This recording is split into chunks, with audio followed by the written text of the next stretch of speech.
প্রিয় উপস্থিতি, আজকে আমরা যে বিষয়ের উপর আলোচনা করব তার শিরোনাম হচ্ছে ঈমান ভঙ্গের কারণ এবং তার প্রতিকার। সম্মানিত উপস্থিতি, আল্লাহ পাক রব্বুল আলামিন এবং পরকাল দিবসের প্রতি বিশ্বাসী প্রত্যেকটা মুমিন বান্দার জীবনে সবচাইতে গুরুত্বপূর্ণ এবং প্রধান লক্ষ্য হচ্ছে পরকালীন জীবনে নাজাত লাভ করা, জান্নাত লাভ করা। এই জন্য মুমিন জীবনের সকল কাজ এই একটি মাত্র লক্ষ্যকে কেন্দ্র করে আবর্তিত হয়। সকালবেলা ঘুম থেকে উঠে রাতে ঘুমোতে যাওয়া পর্যন্ত যাবতীয় কাজে একজন মুমিন ব্যক্তি আল্লাহ পাক রব্বুল আলামিনের সন্তুষ্টি অর্জনের চেষ্টা করে, ঠিক কিনা? প্রত্যেকটা মুমিন মাত্রই এই কথার উপর বিশ্বাসী যে জান্নাত লাভের বা পরকালীন জীবনে মুক্তি লাভের যে কয়টা শর্ত আছে তার মধ্যে এক নাম্বার হচ্ছে ঈমান, এরপর হচ্ছে নেক আমল, ঠিক কিনা? ঈমান যদি ঠিক থাকে তাহলে আমল কম হলেও মুক্তি পাওয়া যাবে। পক্ষান্তরে কারো ঈমান, আকীদা, বিশ্বাস যদি ঠিক না থাকে আর ওই ব্যক্তি যদি পাহাড় পরিমাণ আমল নিয়েও আল্লাহর কাছে যায়, কোনো লাভ হবে? প্রিয় উপস্থিতি, আজকের আলোচনার প্রত্যেকটা লাইন অত্যন্ত গুরুত্বপূর্ণ যদি সে নিজেকে মুসলিম হিসাবে দাবি করে। এই জন্য প্রত্যেকটা লাইন মাথার মগজের ভিতরে কোট করে নেবেন। সম্মানিত উপস্থিতি, সূরাতুল কাহাফের 107 নম্বর আয়াত, এখানে আল্লাহ পাক রব্বুল আলামিন বলছেন, ইন্নাল্লাযীনা আমানু ওয়া আমিলুস সলিহাত কানাত লাহুম জান্নাতুল ফিরদাউসি নুজুলা খালিদিনা ফিহা লা ইয়াবগুনা আনহা হিওয়ালা। আল্লাহ বলছেন, ইন্নাল্লাযীনা আমানু, নিশ্চয়ই যারা ঈমান এনেছে, যারা বিশ্বাস স্থাপন করেছে, ওয়া আমিলুস সলিহাত, শুধুমাত্র ঈমান আনার উপরই তারা বসে থাকেনি, এরপর তারা নেক কাজ করেছে, কানাত লাহুম জান্নাতুল ফিরদাউসি নুজুলা, তাদের জন্য রয়েছে জান্নাতুল ফিরদাউসের মতো চূড়ান্ত সফলতা। এরপর আল্লাহ বলছেন, খালিদিনা ফিহা লা ইয়াবগুনা আনহা হিওয়ালা, তারা সেখানে চিরদিনের জন্য অবস্থান করবে, একটি মুহূর্তের জন্য তারা সেখান থেকে বের হতে চাইবে না। জোরে বলেন সুবহানাল্লাহ। এই আয়াতে কারিমায় আল্লাহ পাক রব্বুল আলামিন প্রথম বলছেন কিসের কথা? ইন্নাল্লাযীনা আমানু, নিশ্চয়ই যারা ঈমান এনেছে। সর্বপ্রথম কিসের কথা বলা হয়েছে? ঈমানের কথা বলা হয়েছে। তো এখান থেকে বোঝা যায় ঈমান হচ্ছে মুমিন জীবনের সর্বশ্রেষ্ঠ সম্পদ। ঈমান ছাড়া আমলের কোনো ভিত্তি নাই, ঠিক কিনা? এখন যেই জিনিস যতটা দামি, যতটা মূল্যবান, যতটা ভ্যালুয়েবল, তার রক্ষণাবেক্ষণ, পরিচর্যা, যত্ন ততটা বেশি না কম? বিশ্ব মানবতার মুক্তির দিশারি মহাগ্রন্থ আল কুরআন এবং হাদিসে নববীতে আল্লাহ পাক রব্বুল আলামিন এবং তার প্রিয় হাবিব বারবার আমাদেরকে ঈমান পরিচর্যার কথা বলেছেন। এখন কি আমরা ঈমানের পরিচর্যা করি? প্রিয় উপস্থিতি, আমাদের কাছে যদি দামি বা মূল্যবান কোনো সম্পদ থাকে, আমরা সেটাকে নিরাপদ বা সুরক্ষিত কোনো জায়গায় রাখার চেষ্টা করি, ঠিক কিনা? কোনো একটা নিরাপদ জায়গায় রেখে আমরা দেখি যে এর আশেপাশে কোনো প্রকার দুর্বলতা আছে কিনা। যদি কোনো প্রকার দুর্বলতা থাকে আমরা ওই জায়গাটিকে সবল করার চেষ্টা করি, বা দামি জিনিসটা যেই জায়গায় রাখি ওই জায়গাটাকে সুরক্ষিত রাখার চেষ্টা করি, ঠিক কিনা? দামি সম্পদ রক্ষার ক্ষেত্রে আমরা যেমন জিরো টলারেন্স, এখন প্রশ্ন হচ্ছে ঈমান রক্ষার ক্ষেত্রেও কি আমরা জিরো টলারেন্স? আজকে আমরা একে অন্যের সাথে দেখা হলে, সাক্ষাৎ হলে সালাম দিয়ে জিজ্ঞাসাবাদ করে আপনি কেমন আছেন, কিন্তু সাহাবা কেরাম একে অন্যের সাথে দেখা হলে, সাক্ষাৎ হলে তারা সালাম দেওয়ার পর জিজ্ঞাসাবাদ করতেন, কাইফা ঈমানুকা, তোমার ঈমানের কি অবস্থা? অর্থাৎ তাদের জীবনের সবচাইতে দামি সম্পদ মনে করতেন তারা ঈমানকে। যার সবচাইতে বড় প্রমাণ হচ্ছে হযরতে খাব্বাব রাদিয়াল্লাহু তাআলা আনহু, হযরতে খুবাইব রাদিয়াল্লাহু তাআলা আনহু, হযরতে বেলাল ইবনে রাবাহ রাদিয়াল্লাহু তাআলা আনহু, ইসলামের প্রথম শহীদ হযরতে সুমাইয়া রাদিয়াল্লাহু তাআলা আনহা, তার স্বামী হযরতে ইয়াসির রাদিয়াল্লাহু তাআলা আনহু, তারা তাদের জীবনের মায়া ত্যাগ করতে প্রস্তুত ছিল, তারপরও তারা নিজেদের ঈমানকে কি করেন নাই? বিসর্জন দেয় নাই। অর্থাৎ ঈমান রক্ষার ক্ষেত্রে তারা ছিলেন জিরো টলারেন্স। প্রিয় উপস্থিতি, আমরা সবাই কম বেশি ওযু ভঙ্গের কারণ জানি, নামাজ ভঙ্গের কারণ জানি, রোজা ভঙ্গের কারণ জানি, হজের সময় আমরা ইহরাম বাঁধি, এই ইহরাম ভঙ্গের কারণও আমরা জানি। এখন যদি আমি আপনাদেরকে জিজ্ঞাসাবাদ করি যে ঈমান ভঙ্গের কারণ কয়টা, কয়জন বলতে পারবেন? প্রিয় উপস্থিতি, আমরা জীবনের শুরুতেই যখন ওযু করতে শিখি তখন এর পাশাপাশি আমরা এই কারণগুলো জানার চেষ্টা করি যে কোন কাজগুলো করলে ওযু ভেঙে যায়। কারণ ওযুর নিয়ম শিখাটা যতটা গুরুত্বপূর্ণ, ওযু ভঙ্গের কারণগুলো জানাটা ততটা গুরুত্বপূর্ণ, ঠিক কিনা? যেই সকল ইবাদত বন্দেগীর জন্য পবিত্রতার প্রয়োজন, তাহারাত প্রয়োজন বা ওযু প্রয়োজন, ওই সকল ইবাদতগুলো যদি আপনি ওযু ছাড়া করেন তাহলে কোনো লাভ হবে? আপনি ওযু ছাড়া 100 রাকাত নামাজ পড়লেন, লক্ষ টাকা খরচ করে বাইতুল্লাহ গিয়ে কাবা তওয়াফ করলেন, এটা আপনার জন্য পণ্ডশ্রম হবে, কোনো লাভ হবে না, ঠিক কিনা? ওযুর নিয়ম শিখার পাশাপাশি ওযু ভঙ্গের কারণ জানাটা যতটা গুরুত্বপূর্ণ, নামাজের নিয়ম শিখার পাশাপাশি নামাজ ভঙ্গের কারণ জানাটা যতটা গুরুত্বপূর্ণ, রোজার নিয়ম শিখার পাশাপাশি রোজা ভঙ্গের কারণ জানাটা যতটা গুরুত্বপূর্ণ, ইহরাম বাঁধার পাশাপাশি হজের নিয়ম শিখার পাশাপাশি ইহরাম ভঙ্গের কারণ যতটা গুরুত্বপূর্ণ, তার চাইতে বেশি গুরুত্বপূর্ণ হচ্ছে ঈমান আনার পর ঈমান ভঙ্গের কারণ জানা, ঠিক কিনা? প্রিয় উপস্থিতি, বর্তমানে আমাদের বাংলাদেশের 91% মুসলিম। এই 91% মুসলিমের মধ্যে 100% মুসলিম হচ্ছে উত্তরাধিকার সূত্রে মুসলিম, অর্থাৎ বংশ পরম্পরায়। আমাদের বাপ দাদা পরদাদা তার দাদা এরা মুসলিম ছিল, এই উত্তরাধিকার সূত্রে আমরা মুসলিম হয়েছি, ঠিক কিনা?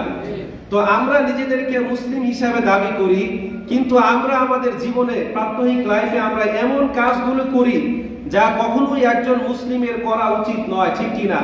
যার ফলে প্রত্যেকদিন কয়েকবার আমরা বেঈমান হয়ে যাচ্ছি, মুনাফিক হয়ে যাচ্ছি, মুশরিক হয়ে যাচ্ছি, ঠিক কিনা? একটু পর আমি যখন ঈমান ভঙ্গের কারণগুলো বলবো তখন আপনারা সাথে সাথে উপলব্ধি করতে পারবেন, আর আপনারা একটু সাড়া দিবেন, নাহলে মনে হবে যে সবাই ঘুমাচ্ছেন, আমার কথা খেয়াল দিয়ে শুনছেন না। প্রিয় উপস্থিতি, সূরাতুন নাহলের 36 নম্বর আয়াত, আল্লাহ পাক রব্বুল আলামিন বলেন, ওয়ালাকাদ বাআসনা ফি কুল্লি উম্মাতির রাসূল আন ইয়াবুদুল্লাহা ওয়াজতানিবুত তাগুত ফামিনহুম মান হাদাল্লাহ ওয়া মিনহুম মান হাক্কাত আলাইহিদ দালাল আও কামা ক্বালা আল্লাহু তাআলা। আল্লাহ বলেন, ওয়ালাকাদ বাআসনা ফি কুল্লি উম্মাতির রাসূল, অবশ্যই অবশ্যই আমি আল্লাহ তাআলা প্রত্যেক জাতির নিকট একজন করে রাসূল বা বার্তাবাহক প্রেরণ করেছি।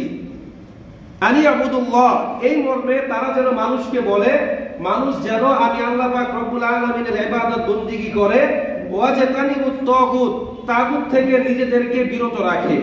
আল্লাহ বলেন, ফামিনহুম মান হাদাল্লাহ, অতঃপর তাদের মধ্যে কিছু মানুষকে আমি আল্লাহ তাআলা হেদায়েত দিয়েছি, ওয়া মিনহুম মান হাক্কাত আলাইহিদ দালাল, আর তাদের মধ্যে কিছু মানুষ স্বেচ্ছায় নিজেদের ইচ্ছায় গুমরাহির মধ্যে নিমজ্জিত হয়ে পড়েছে।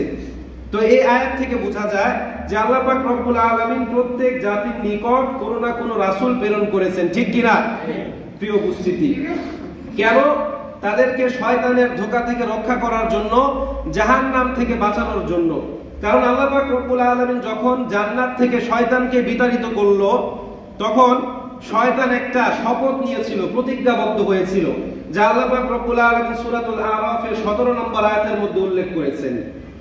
আল্লাহ রাব্বুল আলামিন বলেন, সুম্মা লাআতিয়ান্নাহুম মিন বাইনি আইদিহিম ওয়া মিন খালফিহিম ওয়া আন আইমানিহিম ওয়া আন শামাইলিহিম ওয়া লা তাজিদু আকসারাহুম শাকিরিন।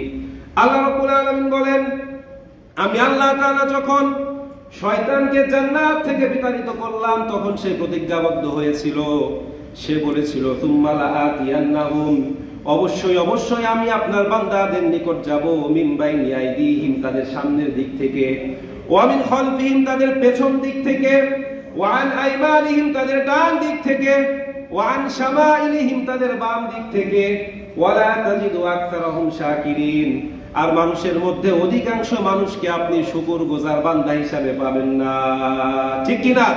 এটা কে বলেছে? আল্লাহ পাক রব্বুল আলামিন বলেছে। তো শয়তানের মূল লক্ষ্য হচ্ছে, তার মূল এজেন্ডা হচ্ছে আমাদেরকে প্রতারিত করে, ধোঁকা দিয়ে, আমাদের দ্বারা অন্যায় অপরাধ শিরিক বেদাতি বিভিন্ন প্রকার খারাপ কাজ করিয়ে আমাদের দ্বারা জাহান্নামকে পরিপূর্ণ করা।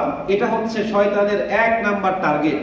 এই জন্য শয়তানের ধোঁকা থেকে বাঁচতে আমাদের জীবনের সর্বক্ষেত্রে নবী রাসূলদের পদাঙ্ক অনুসরণ করতে হবে। অর্থাৎ তারা যেভাবে পথ দেখিয়েছেন ঠিক ওই পথ আমাদেরকে অনুকরণ করতে হবে, ঠিক কিনা? এছাড়া এমন কিছু কাজ আছে যেগুলো একজন মুসলিমকে মুরতাদ বানিয়ে দেয়, বেঈমান বানিয়ে দেয়, কাফের বানিয়ে দেয়, মুশরিক বানিয়ে দেয়। ওই কাজগুলো থেকে আমাদেরকে বিরত থাকতে হবে। আমার যদি সাধ্য থাকতো যে প্রত্যেকটা সাধারণ মুসলিমের কাছে গিয়ে পায়ে ধরে ধরে ঈমান ভঙ্গের কারণগুলো বর্ণনা করা, তাহলে জীবনের সব ওয়াজ বাদ দিয়ে, সব নসিহত বাদ দিয়ে শুধুমাত্র তাদের কাছে ঈমান ভঙ্গের কারণগুলো আমি বর্ণনা করতাম। কারণ আমি দেখেছি আজকে আমার বাংলাদেশের অধিকাংশ মানুষের মধ্যে আমল যাও আছে, ঈমান বিন্দু মাত্র নাই। জোরে বলতে হবে, ঠিক কিনা? একটু পরে বুঝতে পারবেন। প্রিয় উপস্থিতি, আজকে আমরা নিজেদেরকে মুসলিম হিসাবে দাবি করি, অথচ আমাদের প্রাত্যহিক জীবনে আমরা এমন কাজ করি যা কখনোই একজন মুসলিমের, একজন ঈমানদার ব্যক্তির করা উচিত নয়। আজকে আমার দেশের মসজিদগুলোতে নামাজের গুরুত্ব, তাৎপর্য, ফজিলত, হজের গুরুত্ব, তাৎপর্য, ফজিলত, যাকাতের গুরুত্ব, তাৎপর্য, ফজিলত নিয়ে আলোচনা করা হয়, কিন্তু একজন মুমিন ব্যক্তির জীবনের সর্বশ্রেষ্ঠ সম্পদ ঈমান ভঙ্গের কারণগুলো নিয়ে আলোচনা করা হয় না। অনেক উলামা কেরাম এটা নিয়ে আলোচনা করতে ভয় পায়। প্রিয় উপস্থিতি, এখন আপনি যদি বিশ্বাস করেন, বুকে হাত দিয়ে যদি বলেন যে হ্যাঁ, আমার জীবনের সবচাইতে বড় সম্পদ ঈমান, আমার জীবনে সবচাইতে বড় সম্পদ ঈমান, আমার বাড়ি গাড়ি নয়, টাকা পয়সা নয়, ধন দৌলত নয়, স্ত্রী সন্তান নয়, তাহলে আজকের এই আলোচনা আপনার জন্য। আর যদি বিশ্বাস না করেন যে আমার জীবনের সবচাইতে বড় সম্পদ আমার ঈমান নয়, আমার জীবনের সবচাইতে বড় সম্পদ আমার চাকরি, আমার সন্তান, আমার ব্যবসা, তাহলে এই আলোচনা আপনার জন্য পণ্ডশ্রম হবে, শুধু শুধু সময় নষ্ট হবে। প্রিয় উপস্থিতি, ঈমান ভঙ্গের যে কারণগুলো আছে, উলামায়ে কেরাম 10টা কারণ উল্লেখ করেছেন। সকল ঘরানার আলেম, আহলে হাদিস বলেন, আহলে কোরআন বলেন, হানাফি বলেন, এরপর হাম্বলি বলেন, মালিকি বলেন, সকল মাযহাব, সকল ঘরানার আলেম এই 10টা কারণের সাথে একমত যে এই 10টা কাজ করলে মানুষ আর ঈমানদার থাকে না, ওই ব্যক্তি বেঈমান হয়ে যায়। এর মধ্যে 1 নাম্বার হচ্ছে আশিরকু বিল্লাহ, আল্লাহর সাথে কাউকে অংশীদার সাব্যস্ত করা। এই আল্লাহর সাথে অংশীদার এটা বিভিন্ন ভাবে হতে পারে। তার মধ্যে একটা পর্যায় হচ্ছে ইবাদতের ক্ষেত্রে আল্লাহর সাথে অন্য কারো ইবাদত করা। অর্থাৎ আপনি বিশ্বাস করেন যে আল্লাহ ইবাদত পাওয়ার যোগ্য, এর সাথে সাথে আপনি অন্য কোনো ব্যক্তিরও ইবাদত করেন, এটাতেও আপনি বিশ্বাস করেন। প্রিয় উপস্থিতি, সূরাতুল ইসরা আয়াত নম্বর 39 আল্লাহ পাক রব্বুল আলামিন বলেন, ওয়ালা তাজআল মা'আল্লাহি ইলাহান আখার ফাতুলকা ফি জাহান্নামা মালুমান মাদহুরা। দুনিয়ার সমস্ত ঈমানদারদেরকে ডাক দিয়ে আল্লাহ বলছেন, ওয়ালা তাজআল মা'আল্লাহ, তোমরা আল্লাহর সাথে অন্য কাউকে অংশীদার সাব্যস্ত করো না, আল্লাহর সাথে অন্য কারো ইবাদত করো না, আল্লাহর সাথে অন্য কাউকে ডাকবে না। ফাতুলকা ফি জাহান্নামা মালুমান মাদহুরা, যদি তোমরা ডাকো তাহলে তোমরা লাঞ্ছিত, অপমানিত হয়ে জাহান্নামের মধ্যে নিক্ষিপ্ত হবে। এটা বলেছেন আমার আপনার মতো সাধারণ মানুষদেরকে। এরপর আল্লাহ পাক রব্বুল আলামিন পৃথিবীতে যত নবী রাসূল আগমন করেছেন, প্রত্যেক নবী রাসূলকে উদ্দেশ্য করে আল্লাহ পাক রব্বুল আলামিন একটা আদেশ দিয়েছেন যে তোমরা কখনোই আল্লাহ পাক রব্বুল আলামিনের সাথে কাউকে অংশীদার সাব্যস্ত করো না। সূরাতুশ শুআরা আয়াত নাম্বার 213 আল্লাহ রাব্বুল আলামিন বলেন, ফালা তাদউ মা'আল্লাহি ইলাহান আখারা ফাতাকুনা মিনাল মুআদ্দিবিন। আল্লাহ বলেন, হে আমার প্রিয় হাবিব, হে আমার প্রিয় বন্ধু, ফালা তাদউ মা'আল্লাহ, আপনি কখনোই আমি আল্লাহর সাথে অন্য কোন সত্তাকে ডাকবেন না। ফাতাকুনা মিনাল মুআদ্দিবিন, তাহলে আপনিও শাস্তি গ্রহণকারীদের অন্তর্ভুক্ত হয়ে যাবেন। কাকে বলেছেন এই কথা? তার নবীকে। অর্থাৎ নবীদেরকে আল্লাহ পাক রব্বুল আলামিন এমন কড়া ভাষায় সতর্ক করেছেন, যাদের জীবনের সামনের পরের, পাস্ট ফিউচার, অতীত ভবিষ্যৎ, আগে পরের সমস্ত গুনাহ খাতা ক্ষমা করে দিয়ে আল্লাহ পাক রব্বুল আলামিন দুনিয়াতে প্রেরণ করেছেন। তাদেরকে আল্লাহ পাক রব্বুল আলামিন বলছেন যে আমি আল্লাহর সাথে অন্য কোনো সত্তাকে ডাকবেন না, অন্য কোনো সত্তার ইবাদত করবেন না, তাহলে আপনি জাহান্নামীদের অন্তর্ভুক্ত হয়ে যাবেন। আর আমরা তো সাধারণ মানুষ। প্রিয় উপস্থিতি, তো ঈমান ভঙ্গের কারণগুলোর মধ্যে 1 নাম্বার কি? আল্লাহর সাথে অংশীদার সাব্যস্ত করা। এই শিরকের আরো একটি পর্যায় হচ্ছে, সেটা হচ্ছে মৃত ব্যক্তির নিকট কোনো কিছু চাওয়া। এখন আমরা কি মৃত ব্যক্তির নিকট কোনো কিছু চাই? আমরা সবাই ভালো মানুষ, ঠিক কিনা? আমরা সবাই ভালো মানুষ। আজকে আমার বাংলাদেশে এমন অনেক মানুষ আছে, ঘরে খাবার আছে কি নাই, কিন্তু মাজারের নামে খাসি একটা মানত করে বসে আছে। জোরে বলেন ঠিক কিনা? আমরা চাই না? মৃত ব্যক্তির নিকট আমরা চাই না? মাজারের নামে খাসি একটা মানত করে বসে আছে যে আমার এই কাজটা হলে আমি একটা খাসি দিব খাজা বাবার দরবারে, এই বিপদ থেকে উদ্ধার হলে আমি অমুক জায়গায় এটা দান করব। আমার একটা সন্তান হয় না, যদি একটা সন্তান হয় তাহলে অমুক বাবার মাজারে আমি একটা খাসি দান করব। আল্লাহর কসম, কোন মুমিন ব্যক্তি যদি এই কথায় বিশ্বাস করে যে মাজারের কবরের নিচে যেই ব্যক্তি শুয়ে আছে, কারো কল্যাণ অকল্যাণ, কাউকে সন্তান দেওয়া অথবা কারো থেকে সন্তান নেওয়ার কোন প্রকার ক্ষমতা ওই ব্যক্তির আছে, স্পষ্টত ওই ব্যক্তি মুশরিক। জুড়ে বলতে হবে ঠিক কিনা? প্রিয় উপস্থিতি, কিতাবের নাম সহিহ মুসলিম, হাদিস নাম্বার 1978। রাসূল করিম সাল্লাল্লাহু আলাইহি সাল্লাম বলেন, 4 শ্রেণীর মানুষের উপর আল্লাহ পাক রব্বুল আলামিন লানত করেছেন। সময় স্বল্প, আমি সংক্ষেপে বলছি। রাসূল বলেন, লানাল্লাহু মান লানা ওয়ালিদাহু, ওই ব্যক্তির উপর লানত যে ব্যক্তি তার পিতামাতাকে অভিশাপ দেয়। তিনি আরো বলেন, ওয়ালানাল্লাহু মান যাবাহা লিগায়রিল্লাহ, ওই ব্যক্তির উপর লানত যে ব্যক্তি আল্লাহ ব্যতীত অন্য কারো নামে কোনো প্রাণীকে জবাই করে। এখন প্রত্যেকদিন শত শত উট, গরু, খাসি বিভিন্ন বাজারে জবাই করা হচ্ছে, ঠিক কিনা বলেন? তাহলে আমরা কি মৃত ব্যক্তির নিকট কোনো কিছু চাচ্ছি না? আমরা না চাচ্ছি, আমার বাংলাদেশের 90% মুসলিম এই প্রকার শিরকের সাথে জড়িত। প্রিয় উপস্থিতি, ঈমান ভঙ্গের যে 2 নম্বর কারণ, সেটা হচ্ছে আল্লাহ পাক রব্বুল আলামিনের সাথে বান্দার কারো মধ্যস্থতাকারী পোষণ করা, অর্থাৎ আল্লাহ এবং বান্দার মাঝে একজন মিডলম্যান বা মধ্যস্থতাকারী প্রদর্শন করা। এটা হচ্ছে ঈমান ভঙ্গের আরো একটি কারণ। সম্মানিত উপস্থিতি, আজকে আমার বাংলাদেশের গ্রাম অঞ্চলে অনেক বক্তারা শীত মৌসুমে ওয়াজ করে যে সরাসরি আল্লাহকে পাওয়া যায় না, আল্লাহকে পেতে হলে কারো মাধ্যম দরকার। এর সপক্ষে তারা আবার বিভিন্ন রকম যুক্তি তর্ক উপস্থাপন করে যে কোনো সাধারণ মানুষ যদি কোনো রাষ্ট্রের প্রেসিডেন্ট বা প্রাইম মিনিস্টারের সাথে সাক্ষাৎ করতে যায়, প্রথম তার পিএস বা পিএর সাথে সাক্ষাৎ করতে হয়, তাকে সন্তুষ্ট করতে পারলে এরপর প্রেসিডেন্ট বা প্রাইম মিনিস্টারের সাথে দেখা করা যায়। তো একজন প্রেসিডেন্ট বা প্রাইম মিনিস্টারের সাথে সাক্ষাৎ করলে যদি তৃতীয় কোনো ব্যক্তির দরকার হয়, তাহলে আল্লাহ হচ্ছে গোটা বিশ্বের মালিক, তাকে পেতে হলে অবশ্যই একজন ওলি বা পীর লাগবে। এভাবে তারা সাধারণ মানুষের মগজ ধুলাই করছে। প্রিয় উপস্থিতি, এই যে আরবের কাফের মুশরিক, তারাও কিন্তু আল্লাহ পাক রব্বুল আলামিনের অস্তিত্বে বিশ্বাস করত। তারাও জানতো যে আল্লাহ সর্বময় ক্ষমতার অধিকারী, এই ভূপৃষ্ঠের একমাত্র স্রষ্টা। কিন্তু তারা আল্লাহ পাক রব্বুল আলামিনের ইবাদত করার পাশাপাশি লাত, উজ্জাত, মানাত, হবল, এই যে দেবতাগুলো আছে এদের ইবাদত করত। এরা বিশ্বাস করত এরা হচ্ছে আল্লাহ পাক রব্বুল আলামিনের প্রিয় বান্দা, এদের ইবাদত করলে এরা খুশি হয়, এরা খুশি হয়ে আল্লাহর কাছে সুপারিশ করে, তখন আল্লাহ পাক রব্বুল আলামিন খুশি হয়, ওই বান্দার উপর সন্তুষ্ট হয়ে যায়। এভাবে নিজেদের মনের অজান্তে মানুষ আল্লাহর ইবাদত করার পাশাপাশি অন্য কোনো ব্যক্তির আনুগত্য করছে। জোরে বলেন ঠিক কিনা? আমি দ্ব্যর্থহীন ভাষায় আপনাদের বলতে চাই, আল্লাহকে পেতে হলে কোনো মাধ্যম দরকার নাই, কোনো পীরের দরবারে যাওয়ার দরকার নাই, কাউকে মধ্যস্থতাকারী হিসেবে নিয়োগ করার দরকার নাই, কারণ নামে মানত করার দরকার নাই। কেউ যদি আল্লাহকে পেতে চায়, ওই ব্যক্তি খালেস দিলে যদি আল্লাহকে ডাকে, আল্লাহকে পেয়ে যাবে। জোরে বলেন ঠিক কিনা? দলিল সূরাতুল বাকারা আয়াত নাম্বার 186। আল্লাহ বলেন, ওয়া ইযা সাআলাকা ইবাদি আন্নী ফাইন্নী করিব। হে আমার প্রিয় হাবিব, যখন আমার বান্দারা আপনাকে আমি আল্লাহ সম্পর্কে জিজ্ঞাসাবাদ করে, আপনি বলে দিন আন্নী ফাইন্নী করিব, নিশ্চয়ই আমি আমার বান্দাদের অতি নিকটবর্তী। উজিবু দাওয়াতাদ দাঈ ইযা দাআন, আমার বান্দারা যখন আমি আল্লাহকে ডাকে, তাদের প্রত্যেকটা ডাকে আমি আল্লাহ পাক রব্বুল আলামিন সাড়া দিয়ে থাকি। চিল্লায়ে বলেন আল্লাহু আকবার। আল্লাহ বলেন ফালিয়াস্তাজিবু লি, সুতরাং তাদের উচিত আমি আল্লাহর ডাকে সাড়া দেওয়া, ওয়ালিউমিনু বি, আমি আল্লাহর প্রতি ঈমান আনা, লাআল্লাহুম ইয়ারশুদুন, যাতে তারা হেদায়েত প্রাপ্ত হতে পারে, সুপথ প্রাপ্ত হতে পারে। প্রিয় উপস্থিতি, এর মানে এই নয় যে হক্কানি পীর বা আলেম ওলামা যারা আছে আমি তাদের বিরোধিতা করছি। অবশ্যই একজন মানুষকে আল্লাহকে পেতে হলে সোহবত দরকার আছে, ভালো মানুষের দরকার আছে, ঠিক কিনা? প্রত্যেকটা জিনিসের বিপরীত বস্তু আছে। এই যে এই পৃথিবীর ইতিহাসে সর্বশ্রেষ্ঠ মানুষ কারা? নবী রাসূলরা, ঠিক কিনা? রাসূল করিম সাল্লাল্লাহু আলাইহি সাল্লামের ইন্তিকালের পরে অনেক মানুষ নিজেদেরকে নবী হিসাবে দাবি করেছেন, এরা মূলত ভণ্ড নবী, ঠিক কিনা? তাহলে আমরা বুঝতে পারলাম নবীদের মধ্যে ভালো খারাপ আছে না নাই? এরপর দেখেন প্রত্যেকটা কাজের বিপরীত বস্তু আছে না নাই? আপনি আম খাবেন, ভালো আম আছে, আবার পচা আম আছে, ঠিক কিনা? তো পীরের মধ্যেও ভালো পীর আছে, আবার খারাপ পীরও আছে। কেউ আছে মানুষকে আল্লাহর দিকে ডাকে, কেউ আছে মানুষকে নিজের দিকে ডাকে। তো যারা নিজেদের মানুষদেরকে নিজের দিকে ডাকে, আপনারা তাদের থেকে দূরে থাকবেন।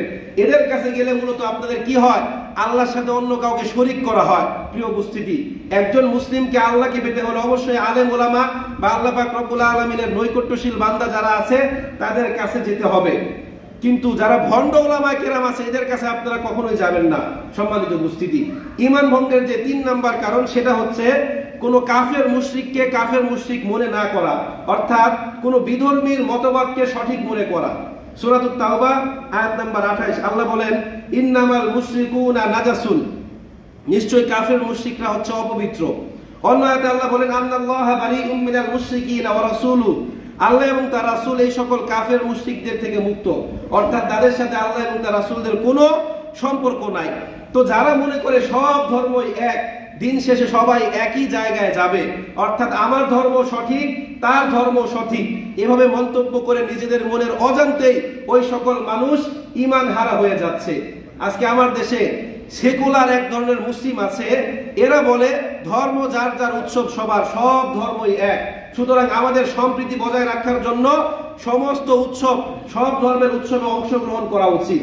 অথচ আল্লাহ পাক রব্বুল আলামিন আজ থেকে 1450 বছর আগে বলে দিয়েছেন, ইন্নাদ দীনা ইনদাল্লাহিল ইসলাম, নিশ্চয়ই আল্লাহর নিকট একমাত্র গ্রহণযোগ্য জীবন ব্যবস্থার নাম কি? ইসলাম। ঈমান ভঙ্গের 4 নাম্বার যে কারণ, এটা শুনলে আপনারা অনেকে ঘাবড়ে যাবেন, সেটা হচ্ছে রাসূল করিম সাল্লাল্লাহু আলাইহি ওয়াসাল্লামকে বাদ দিয়ে অন্য কারো জীবন আদর্শকে অনুকরণ করা। অর্থাৎ রাসূল করিম সাল্লাল্লাহু আলাইহি ওয়াসাল্লাম তার নবুয়তের সুদীর্ঘ 23 বছরে যা করেছেন, উম্মতকে যা করার আদেশ দিয়েছেন, সেগুলোকে ভুল মনে করা, কোনোটাকে ব্যাঠিক মনে করা, অর্থাৎ এভাবে মন্তব্য করা যে বর্তমান যে বিংশ শতাব্দীকে কি এসব সুন্নত মুন্নত মানা যায় কিনা, এরকম মন্তব্য করা যে ইসলামী মুসলিমদের পিছিয়ে পড়ার কারণ বর্তমান যুগ হচ্ছে তথ্য প্রযুক্তির যুগ, এই যুগে এইসব সুন্নত টুন্নতের উপর আমল করা যাবে না। এইভাবে যারা মন্তব্য করে, যারা বলে যে ইসলামের সব সম্পর্ক পরকালের সাথে, পার্থিব জীবনের কল্যাণ এবং অকল্যাণের সাথে ইসলামের কোনো সম্পর্ক নাই, এরকম যারা মন্তব্য করে স্পষ্টত ওই ব্যক্তি বেঈমান। আমি আরো যদি একটু সুন্দর করে ব্যাখ্যা করি তাহলে সহজেই অনেকে অনুধাবন করতে পারবেন। আপনারা কি আব্দুল্লাহ ইবনে উবাইয়ের নাম শুনেছেন? কে ছিল? মুনাফিকদের সর্দার। এই ব্যক্তিটার জীবনে আমি খুব ভালো করে পড়েছি। আমাদের বর্তমান যুগের যারা শাহবাগী মুসলিম, নামধারী মুসলিম, তাদের চাইতে এই ব্যক্তির আমল খুব ভালো ছিল। এই ব্যক্তিও নামাজ পড়তো, দান সদকা করত, হজ করত, সকল প্রকার ভালো কাজ কিন্তু এই আব্দুল্লাহ ইবনে উবাই করত। কিন্তু তার জীবনে একটা মাত্র ভুল ছিল। এই ব্যক্তিটা আদর্শের ক্ষেত্রে রাসূল করিম সাল্লাল্লাহু আলাইহি ওয়াসাল্লামকে বাদ দিয়ে আবু জাহেলের আদর্শকে অনুকরণ করত, যার ফলে ওই ব্যক্তি শুধুমাত্র মুনাফিক নয়, মুনাফিকদের সর্দার হিসাবে খেতাব পেয়েছেন। এই আব্দুল্লাহ ইবনে উবাই যখন মারা যায়, তখন তার পুত্র আব্দুল্লাহ ইবনে উবাই সে রাসূলের কাছে এসে বললেন, ইয়া রাসূলুল্লাহ, আমার বাবা তো মারা গিয়েছে, আমার বাবার কবরে যেন আযাব না হয়, এই জন্য দয়া করে আপনি আপনার গায়ের জুব্বাটা আমার বাবাকে পরিয়ে দিন, আপনি আমার বাবার জানাজার নামাজ পড়ান। তো রাসূল করিম সাল্লাল্লাহু আলাইহি ওয়াসাল্লাম জানাজার নামাজ পড়াতে যাচ্ছিলেন। কোন বর্ণনায় আছে যে ওমর রাদিয়াল্লাহু তাআলা আনহু রাসূলের পাঞ্জাবি টেনে ধরেছে, আবার কোন বর্ণনায় আছে তিনি এইভাবে সামনে গিয়ে রাসূলকে বাধা দিয়েছেন যে, ইয়া রাসূলুল্লাহ, আপনি তার জানাজার নামাজে যাবেন না, কারণ এই ব্যক্তিটা মুনাফিক। যাই হোক, রাসূল করিম সাল্লাল্লাহু আলাইহি ওয়াসাল্লাম যেহেতু সবকিছু আল্লাহর আদেশ মোতাবেক করতেন, তিনি ওই ব্যক্তির জানাজার নামাজ পড়ালো। জানাজার নামাজ শেষ হওয়ার পর রাসূলের উপর আল্লাহ আয়াত অবতীর্ণ করলেন, সূরাতুত তাওবা 84 নম্বর আয়াত। আল্লাহ বলেন, ওয়ালা তুসাল্লি আলা আহাদিম মিনহুম মাতা আবাদা ওয়ালা তাকুম আলা কবরি। হে নবী, যারা মুনাফিক, যারা আপনার আদর্শকে অনুকরণ করে না, যাদের উপরে একটা ভিতরে আরেকটা, আপনি কখনোই তাদের জন্য ক্ষমা প্রার্থনা করবেন না, এমনকি আপনি তাদের কবরের সামনেও পর্যন্ত দাঁড়াবেন না। অন্য আয়াতে আল্লাহ বলেন, ইস্তাগফির লাহুম আও লা তাস্তাগফির লাহুম ইন তাস্তাগফির লাহুম 70 মাররাতান ফালা ইয়াগফিরুল্লাহু লাহুম। যদি আপনি তাদের জন্য 70 বারও তওবা করেন, আপনার তওবা কোনো কাজে আসবে না। এই আয়াত পড়ে আমি যেটা বুঝেছি, এখন যদি আমাদের বাংলাদেশে রাসূল করিম সাল্লাল্লাহু আলাইহি ওয়াসাল্লাম থাকতেন আর আমাদের দেশে কোরআন অবতীর্ণ হতেন, আমাদের দেশের অনেক মানুষের ভাগ্যে জানাজার নামাজ নসিব হতো না। জোরে বলেন ঠিক কিনা? কারণ এই আয়াতে আল্লাহ বলেছেন, ওয়ালা তুসাল্লি আলা আহাদিন মিনহুম মাতা আবাদা ওয়ালা তাকুম আলা কবরি। যারা রাসূলের জীবন আদর্শকে অনুসরণ অনুকরণ করে না, এদের জানাজার নামাজে উপস্থিত হতে কে নিষেধ করেছেন? আল্লাহ পাক রব্বুল আলামিন নিষেধ করেছেন। প্রিয় উপস্থিতি, শুধুমাত্র নামাজ, রোজা, হজ, যাকাত করলেই ঈমানদার হওয়া যায় না। আব্দুল্লাহ ইবনে উবাই কি আমার মতো সলিমউদ্দিনের পিছনে নামাজ পড়তো? সে নামাজ পড়তো কার পিছনে? রাসূল করিম সাল্লাল্লাহু আলাইহি ওয়াসাল্লামের পিছনে। দান করতো কার হাতে? রাসূলের হাতে। যার দিনের 2/3 সময় সে রাসূলের সাথে কাটাতো, এই ব্যক্তিটা শুধুমাত্র আদর্শের ক্ষেত্রে রাসূলকে বাদ দিয়ে আবু জাহেলের আদর্শকে অনুকরণ করার কারণে শুধুমাত্র মুনাফিক নয়, মুনাফিকদের সর্দার হিসাবে খেতাব পেয়েছেন। জোরে বলেন ঠিক কিনা? আমরা আদর্শের ক্ষেত্রে কাকে অনুসরণ করি বলেন? আমরা কয়জন রাসূলের আদর্শকে অনুকরণ করি? আমাদের বাংলাদেশের একজন বিখ্যাত ইসলামিক স্কলার তার একটা লেকচারে বলেছেন, বর্তমানে বাংলাদেশের শতকরা 14 জন মানুষ রাসূলকে আদর্শ হিসাবে মানে, বাকি 86 জন মানুষ রাসূলকে নবী হিসাবে মানলেও তার আদর্শকে অনুকরণ করতে চায় না, তার আদর্শকে বাস্তবায়ন করতে চায় না। যার সবচেয়ে বড় প্রমাণ হচ্ছে আমরা নিজেরা। ঠিক কিনা বলেন? আমরা কয়জন রাসূলের আদর্শকে বাস্তবায়ন করার জন্য উঠে পড়ে লেগেছি? প্রিয় উপস্থিতি, তো এখান থেকে বোঝা যায় শুধুমাত্র নামাজ, রোজা, হজ, যাকাত করলে কি হওয়া যায় না? মুসলিম হওয়া যায় না। মুসলিম হতে গেলে কি করতে হয়? জীবনের সর্বক্ষেত্রে রাসূলের আদর্শকে অনুকরণ করতে হয়। 5 নম্বর হচ্ছে ইসলামের কোনো বিধানকে অপছন্দ করা। অর্থাৎ কোন ক্ষেত্রে আপনি ইসলামের বিধান মানবেন আর বাকি ক্ষেত্রে আপনি ম্যাকিয়াভেলি, রুশো, অ্যারিস্টটল, সক্রেটিস, এরপরে আপনার কি বলে এই ম্যাকগাইভার, যে বিভিন্ন রকম সমাজ বিজ্ঞানী আছে, এদের আদর্শকে আপনি অনুকরণ করবেন আর নিজেকে পাক্কা মুসলিম দাবি করবেন, সেটা কখনোই সম্ভব নয়। আল্লাহ বলেন, ওয়ামিনান নাসি মান ইয়াকুলু আমান্না বিল্লাহ ওয়া বিল ইয়াউমিল আখির ওয়া মা হুম বিমুমিনিন। মানুষের মধ্যে এমন কিছু মানুষ আছে যারা বলে মান ইয়াকুলু আমান্না বিল্লাহ, আমরা আল্লাহর প্রতি ঈমান আনলাম, ওয়া বিল ইয়াউমিল আখির, পরকাল দিবসের প্রতি ঈমান আনলাম। আল্লাহ বলেন ওয়া মা হুম বিমুমিনিন, কিন্তু আসলেই তারা মুমিন নয়। এটা কার কথা? বাস্তব জীবনের সাথে মিলাবেন। প্রিয় উপস্থিতি, ঈমান ভঙ্গের 6 নম্বর কারণ হচ্ছে ইসলামের কোনো বিধান নিয়ে ঠাট্টা বিদ্রূপ করা। আজকে আমাদের বাংলাদেশের অধিকাংশ মানুষ ইউনিভার্সিটিতে যে সকল মেয়েরা যায়, তারা যদি বোরকা পরে, তাদের ওই সকল কুশিক্ষা, যারা শিক্ষার নামে কুশিক্ষা দ্বারা নিজেদের অন্তরকে পরিপূর্ণ করেছে, তারা বিভিন্ন রকম মন্তব্য করে, অথচ তারাই পোশাকের স্বাধীনতার কথা বলে। ইসলামের কোনো বিধান নিয়ে যদি কোনো ব্যক্তি ঠাট্টা বিদ্রূপ করে, ওই ব্যক্তি স্পষ্টত বেঈমান। 7 নম্বর হচ্ছে জাদুটোনা করা। আমি আর আলোচনা করলাম না, সংক্ষেপে বলছি। 8 নম্বর, মুসলিমদের বিরুদ্ধে কাফেরদেরকে সাহায্য সহযোগিতা করা। এটা মনে হয় আমরা কেউ করি না, ঠিক কিনা? আচ্ছা, এই যে ফিলিস্তিন নামক রাষ্ট্র, এটার চারপাশে যতগুলো রাষ্ট্র আছে সবগুলো হচ্ছে ইহুদি আর খ্রিস্টান রাষ্ট্র, ঠিক কিনা? ফিলিস্তিনের পাশের রাষ্ট্র কি? মিশর, জর্দান, এরপর সিরিয়া, সবগুলো খ্রিস্টান রাষ্ট্র, ঠিক কিনা? তাহলে তারা না খেয়ে থাকছে কেন? প্রিয় উপস্থিতি, আজকে আমরা নিজেদেরকে মুসলিম বলে দাবি করি, কিন্তু স্বার্থের বিপক্ষে চলে গেলে এক মুসলিম আরেক মুসলিমকে ধ্বংস করার জন্য আমরা উঠে পড়ে লাগি। জোরে বলেন ঠিক কিনা? আজকে যদি আমরা ইহুদিদের সংখ্যা গণনা করি, গোটা বিশ্বে মিলিয়ে মনে হয় 15 কোটির বেশি ইহুদি হবে না, অথচ বাংলাদেশে 18 কোটি মুসলিম। জোরে বলেন ঠিক কিনা? তাহলে তারা কিভাবে এতটা এগিয়ে গেল, এতটা শক্তিশালী কেন তারা? কারণ তাদের মধ্যে ইউনাইটি আছে, একতা আছে। তারা ব্যক্তিগত স্বার্থের চাইতে দলীয় স্বার্থকে বেশি প্রাধান্য দেয়। আর আমরা কি করি? আমার বাংলাদেশের মুসলিমদের কথা কি বলবো, এক হুজুর আরেক হুজুরদের বিরুদ্ধে ফতোয়া মারে। জোরে বলেন ঠিক কিনা? স্বার্থের বিপক্ষে চলে গেলেই ওই হুজুর তো হারাম কাজ করেছে, ওই হুজুর তো এই খারাপ কাজ করেছে, এরা বেঈমান। আমাকে কি দেখেছেন এখানে বসে কোনো হুজুরের বিরুদ্ধে আমি আজ পর্যন্ত কোনো সমালোচনা করেছি? না জেনে কেউ বলবেন না, যারা নিয়মিত নামাজ পড়েন, আমি কোন হুজুরের বিরুদ্ধে সমালোচনা করেছি? প্রিয় উপস্থিতি, এটা কখনোই করা যাবে না।